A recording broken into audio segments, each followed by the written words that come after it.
ថ្ងៃនេះនាងរតមកអានរឿងនិទានមានចំណងជើងថាក្នុងការប្រកួតមិនចាំបាច់ឈ្នះគ្រប់ពេលទេចែកជូនបងប្អូននិងមិត្តភ័ក្តិទាំងអស់គ្នាសូមសាទក្នុងការប្រកួតមិនចាំបាច់ត្រូវឈ្នះគ្រប់ពេលទេប្រឹងឡើងសំឡេងលើកទឹកចិត្តឮឡើងកងរំពងនៅក្បែរបុរាណនឹងទីនោះដែលកំពុងតែប្រកួតកម្លាំងគ្នាដោយការកាច់ដៃមួយសន្ទុះក្រោយពីការប្រទាញប្រទង់រវាងគូប្រកួតទាំងពីរទីនោះដែលមានកម្លាំងខ្លាំងជាងក៏យកឈ្នះបុរាណធ្វើឲ្យមិត្តភក្តិដែលចោមរោមមើលនាំគ្នាហូរអបអរទីនោះសប្បាយចិត្តណាស់ត្រឡប់មកអួតប្រាប់ម្ដាយនៅផ្ទះម៉ាក់ថ្ងៃនេះកូនប្រកួតកាច់ដៃឈ្នះបុរាណកូនពូកែណាស់ម៉ាក់ម្ដាយញញឹមហើយសួរឲ្យតែកាច់ដៃឈ្នះគឺពូកែហើយឬអត់ទេខ្ញុំញ៉ាំបាយក៏ច្រើនលឿនក៏លឿនលេងព្យាណូក៏បានល្អជាងគេនិយាយរួមទៅខ្ញុំធ្វើស្អី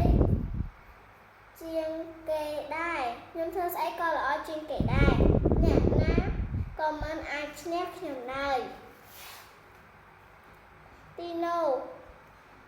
ការធ្វើអ្វីមួយដែលការខំប្រឹងវាមិន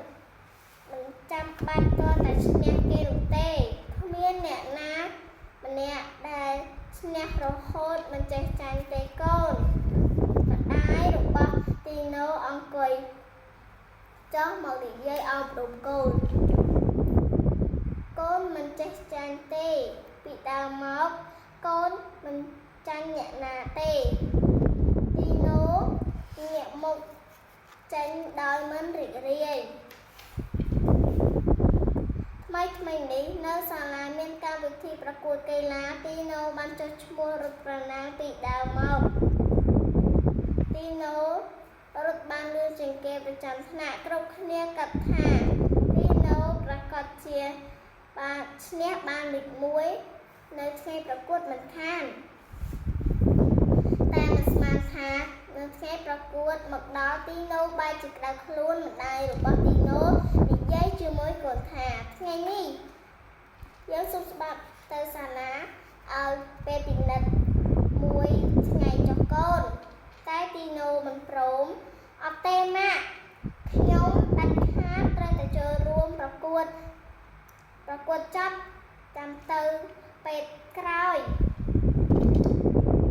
ម្ដាយរបស់ទីណូកាត់មើលមួយសន្ទុះហើយក៏យល់ព្រមទៅតាមកូនម្ដាយរបស់ទីណូបានជួលទីណូមកដល់សាលាហើយប្រាប់អ្នកគ្រូពីសភាពជំងឺរបស់កូននិងការសម្រេចចិត្តរបស់កូនក្នុងការចូលរួមប្រកួតអ្នកគ្រូញញឹមនិយាយទៅកាន់ទីណូកូនពូកែមែនអ្នកគ្រូនឹងនៅចាប់លើកទឹកចិត្តការប្រកួតចាប់ផ្ដើមតែសភាពក្នុងរាងកាយទីណូនៅពេលដែលមិនស្រួលសោះធ្វើឲ្យពិបាកទ្រាំជើងទាំងពីរក៏គ្មានកម្លាំងសូម្បីតែបន្តិចទីណូឮសំឡេងម្ដាយនិងមិត្តរួមថ្នាក់ស្រែកជាកម្លាំងចិត្តទីណូខំប្រឹងឡើងទីណូខំប្រឹងឡើងទីណូបញ្ញាថានឹងរត់ឲ្យដល់ទីព្រឹកនឹងគេប៉ុន្តែលឿនដូចជាមិនទៅមុខសោះទីណូឃើញគូប្រកួតម្នាក់ហើយ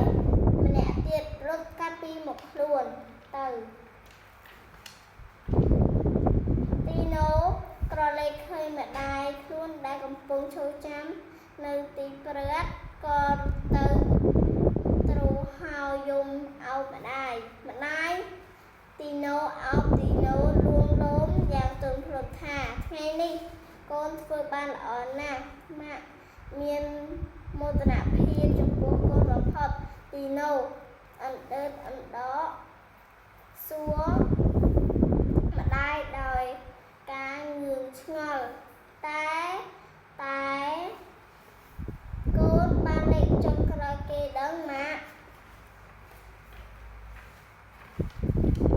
អ្នកគ្រូដែលឈរនៅក្បែរនោះក៏លឿនមាត់ថ្ងៃនេះទីណូឈឺហើយនៅខំមកប្រកួតទៀតនៅក្នុងបេះដូងអ្នកគ្រូទីណូគឺបានលេខ1មែនហើយពួកយើងពិតជាស្ញប់ស្ញែងឯណាស់ទីណូមិត្តរួមថ្នាក់របស់ទីណូនាំគ្នាមកចោលរោមទីណូដែលកំពុងនៅក្នុងរង្វង់ដៃរបស់ម្ដាយជូតទឹកភ្នែកហើយក៏ងាកមកសួរឲ្យអាការៈស្ទាក់ស្ទើរថាប៉ិតមែនឬបូរ៉ាដែលនៅឈរមុខគេក៏និយាយឡើងមកលើកមុនពេលភ្នាល់កាត់ដៃ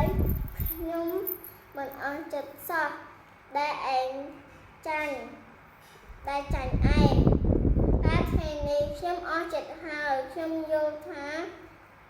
ឯងជាកីឡាករដែលឆ្នើមបំផុតទីណូពេលដែលនៅលើពេលនៅសល់ដាំទឹកភ្នែកបែរជាសប្បាយចិត្តរហូតញញឹមបិទមាត់មិនចិត្តម៉ាក់និយាយត្រូវណាស់រាល់ការប្រកួតមិនចាំបាច់ឈ្នះគ្រប់ពេលនោះទេឲ្យតែយើងខំអស់ពីសមត្ថភាពទៅបានហើយ